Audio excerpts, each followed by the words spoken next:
पिछले एक दशक से अधिक समय तक मोहम्मद सफा ने एक करियर बनाया as a civil society representative, जिनके पास यूनाइटेड नेशंस के साथ कंसल्टेटिव एक्सेस था। फिर अचानक उन्होंने अपना पूरा करियर छोड़ दिया सिर्फ एक single piece of information leak करने के लिए। सफा ने दावा किया कि इन बंद दरवाजों के पीछे high level international delegations actively एक न्यूक्लियर स्ट्राइक ऑन ईरान की तैयारी कर रही हैं। उन्होंने इस कदम को क्राइम अगेंस्ट ह्यूमैनिटी कहा। ये वार्निंग्स एक बिल्कुल अलग पब्लिक नैरेटिव के साथ पैरेलल चल रही हैं। वेस्टर्न पॉलिटिकल फिगर्स के ऑफिशियल स्टेटमेंट्स ये संकेत देते हैं कि सिचुएशन कूल डाउन हो रही है और हाई इंटेंसिटी बॉम्बिंग का खतरा कम हो गया है। इस कॉन्फ्लिक्ट के इस फेज को शुरू हुए 1 महीने से ज्यादा हो चुका है। हेवी बॉम्बार्डमेंट के बावजूद यूनाइटेड स्टेट्स और इजराइल अपने स्टेटेड गोल को हासिल नहीं कर पाए हैं, जो था ईरानियन रिजीम को हटाना। तेहरान में गवर्नमेंट अभी भी कायम है। एक करियर डिप्लोमैट आमतौर पर बिना किसी ठोस वजह के अपने दशक भर के इन्फ्लुएंस को सैक्रिफाइस नहीं करता। अगर खतरा सच में कम हो रहा होता, जैसा कि पॉलिटिशियंस कह रहे हैं, तो उनका विसल ब्लो करना समझ से बाहर होता। सफा की वार्निंग को वेरीफाई करने के लिए हमें पॉलिटिकल रेटोरिक से आगे बढ़कर एक्चुअल मिलिट्री ऑपरेशंस को देखना होगा, जो ईरानियन एयर स्पेस में हो रहे हैं। इस्फहान ईरान के बिल्कुल सेंटर में स्थित है, जो किसी भी बॉर्डर से काफी दूर है। यहाँ मिलिट्री इंडस्ट्रियल कॉम्प्लेक्स मौजूद है, मिसाइल प्रोडक्शन, ड्रोन्स और अंडरग्राउंड यूरेनियम कन्वर्जन का मेन हब। ये लोकेशन मैक्सिमम सुरक्षा प्रदान करती है।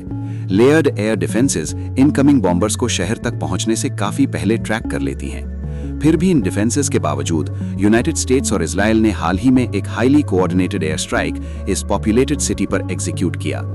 किसी हॉस्टाइल नेशन के सेंट्रल एयर स्पेस में सिर्फ सिंबॉलिक जेस्चर के लिए घुसना संभव नहीं होता। इस्फहान पर किया गया स्ट्राइक एक डेलिबरेट अटेम्प्ट है ईरान के न्यूक्लियर इंफ्रास्ट्रक्चर के सेंट्रल पिलर को तोड़ने का। इस्फहान के आसपास के रेडार नेटवर्क को बाईपास करने के लिए डीप इंटेलिजेंस और स्टेल्थ डिलीवरी की जरूरत होती है, संभवतः B2 क्लास बॉम्बर्स का उपयोग करके, जो बिना डिटेक्ट हुए अंदर घुस सकते हैं। रिपोर्ट्स के अनुसार एयरक्राफ्ट ने एक मैसिव 2000 पाउंड वेपन सीधे एक क्रिटिकल न्यूक्लियर फैसिलिटी पर गिराया।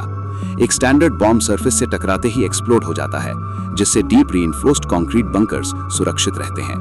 लेकिन 2000 पाउंड बंकर बस्टर अपनी किनेटिक एनर्जी का इस्तेमाल करके जमीन और कंक्रीट को पेनिट्रेट करता है और फैसिलिटी के अंदर पहुंचने के बाद ही ब्लास्ट करता है। यूरेनियम प्रोसेसिंग साइट्स पर डीप अर्थ म्यूनिशंस का इस्तेमाल एक स्पष्ट टैक्टिकल गोल दिखाता है, परमानेंट फिजिकल डिस्ट्रक्शन। इस्फहान पर गिराए गए वेपन्स सफा की वार्निंग के साथ मेल खाते हैं। ग्राउंड पर मौजूद टैक्टिकल डेटा इस डिप्लोमेटिक लीक को सपोर्ट करता है। इस कॉन्फ्लिक्ट का ट्रैजेक्टरी साफ देखा जा सकता है। ये शुरुआत में स्ट्रेट ऑफ हॉर्मुज में मैरीटाइम डिसरप्शन से शुरू हुआ, फिर रीजनल प्रॉक्सी अटैक्स तक बढ़ा और अब सीधे कंट्री के न्यूक्लियर बैकबोन पर कोऑर्डिनेटेड स्ट्राइक्स तक पहुंच गया है। इस टेंशन का मुख्य कारण वेपन्स इम्बैलेंस है।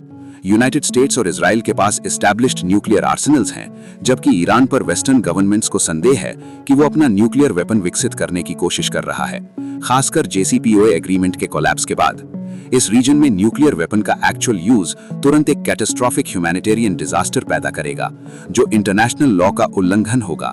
इसका ग्लोबल रिएक्शन भी तुरंत होगा। दुनिया भर में लाखों लोग और एलाइड नेशंस सड़कों पर उतर सकते हैं इस एस्केलेशन के खिलाफ।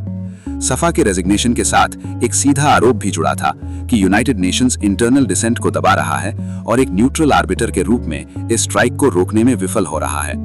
अगर ये सच है, तो रोग विसल ब्लोअर्स ही पब्लिक के लिए आखिरी अर्ली वार्निंग सिस्टम बन जाते हैं। इस्फहान में बना क्रेटर ये संकेत देता है कि सफा द्वारा बताए गए स्ट्राइक प्लान्स पहले ही लागू हो चुके हैं। हाई यील्ड न्यूक्लियर ऑप्शंस अब केवल थ्योरेटिकल डेटरेंस नहीं रहे, बल्कि करंट मिलिट्री कैलकुलेशन का सक्रिय हिस्सा बन चुके हैं।